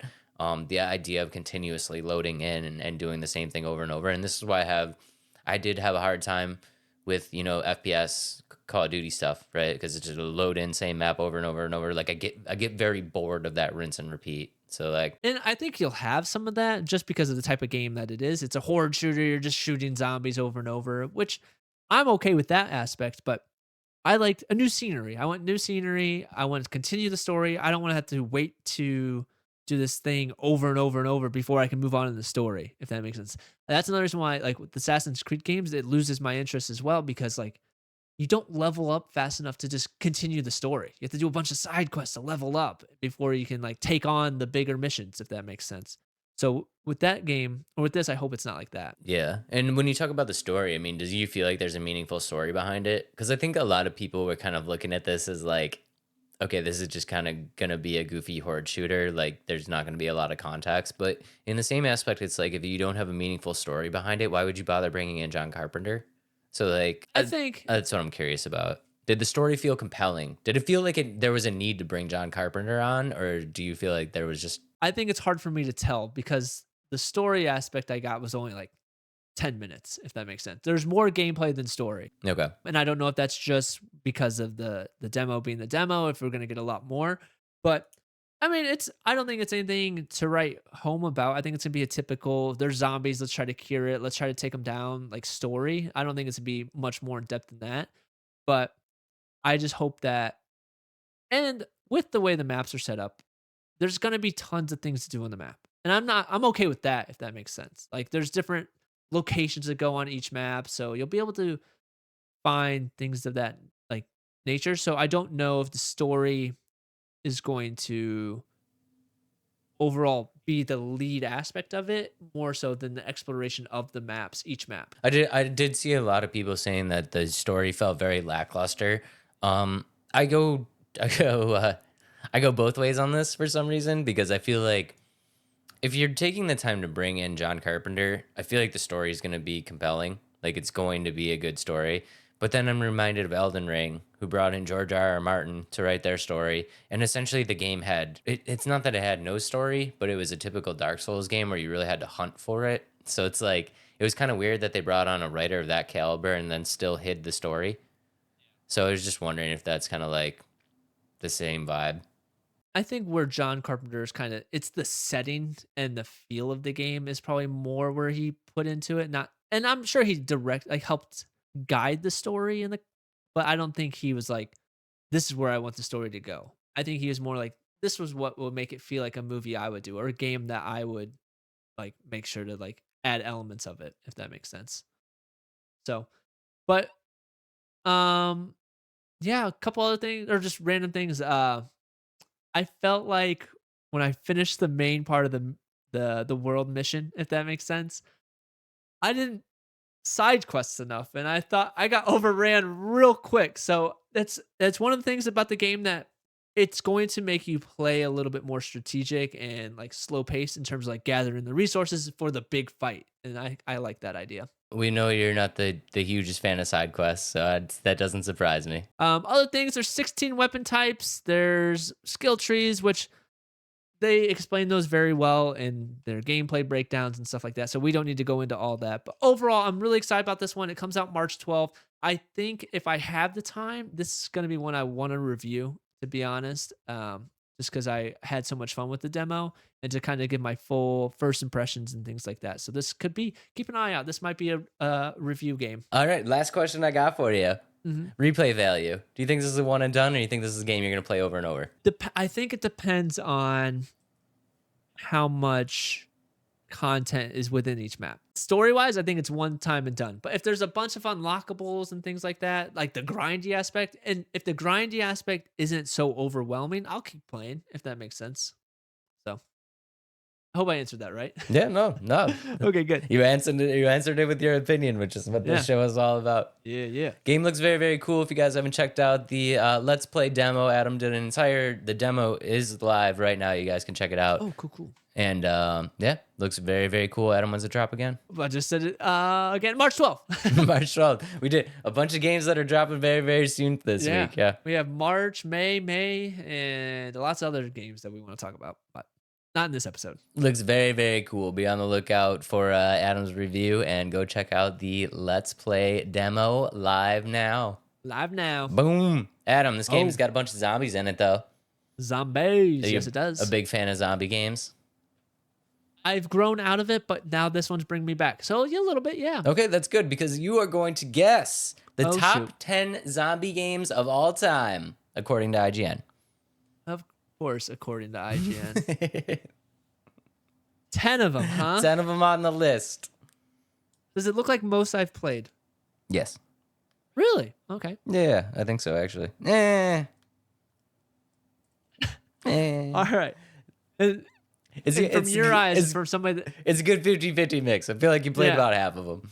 Okay. Yeah. And then from your looking at it, does it look like this list is pretty legit? From somebody that doesn't really like zombie games. Okay, I'm going to start guessing. Let's go with Call of Duty World at War Zombies. Not on the list, no. See? I told you. This is stupid already. The list is meh. All right. Obviously, The Last of Us is on the list. Number 1. Which is very weird because not only did they put The Last of Us as number 1, but they put The Last of Us 1 and 2 at number 1. So they couldn't even decide which game that they wanted to put in the number 1 spot, so they just put them both there. That's really lame. So, okay. Yeah. Zombies.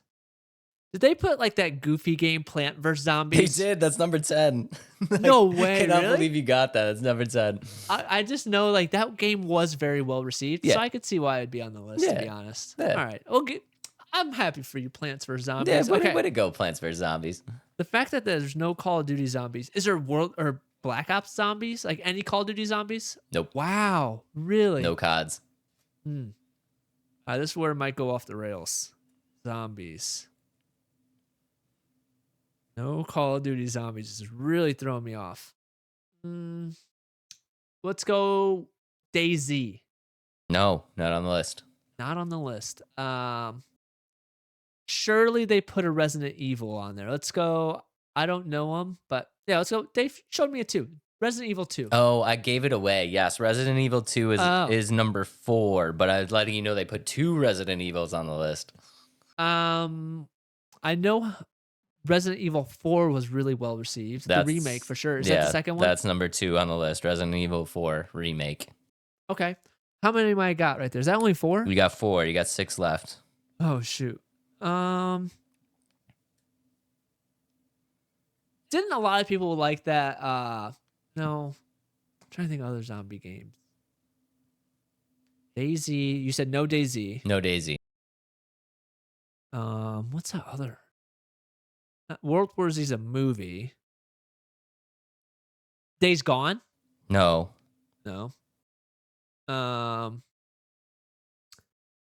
That Red Dead zombie game, Red Dead Undead or something like that? Undead Nightmare, yes. Wow. That's number 7. Never played it, but I knew that was another good one that a lot of people liked. That's also a weird choice because that's essentially a DLC, but whatever. Yeah, exactly. So they didn't put Call of Duty on there, but they put They put a Red Dead DLC on it. Yeah. Weird. It's weird. It's all right. It's fine. Oh, I can't believe I missed this. Left 4 Dead 2 on there, number 5. Number 5. Okay. Shoots. Zombie Army. And that's not one. Yeah, I don't remember. Let's see. Plant vs Zombies. I got.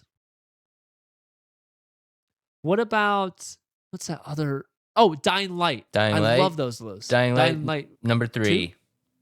No, just One Dying answer. Light. Just Dying Light. Okay. Just one, number 3. Number 3. Okay, really? That's a good. I like that. So, Dead Rising. I'll give it to you. Dead Rising, number 2. That's number 8. Dead Rising 2.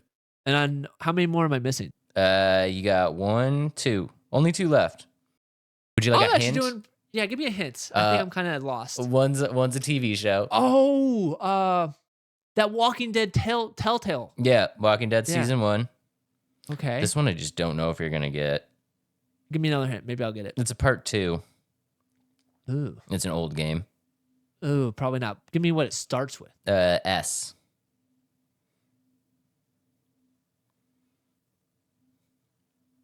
I don't think you're gonna get this one.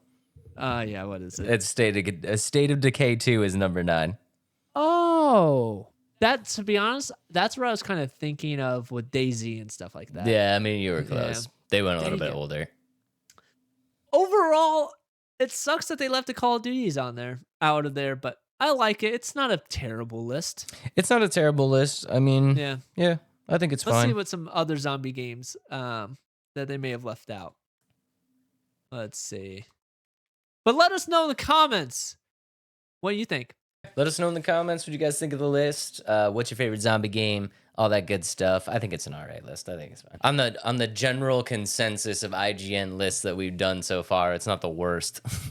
Let us know in the comments. Dave, great episode. Great episode, man. I had a lot of fun with this one. Yeah, I did not have a lot of fun with the Bean Boozled, but other than that, good episode. The taste has left my mouth, and only good vibes from the episode are flowing.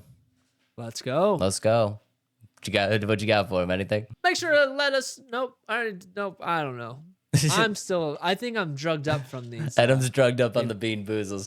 Thank you guys for everything. We love you guys very, very much. Thanks for all the likes. Thanks for all the comments. Do all the things. Hit all the buttons below. Adam, what you got for him?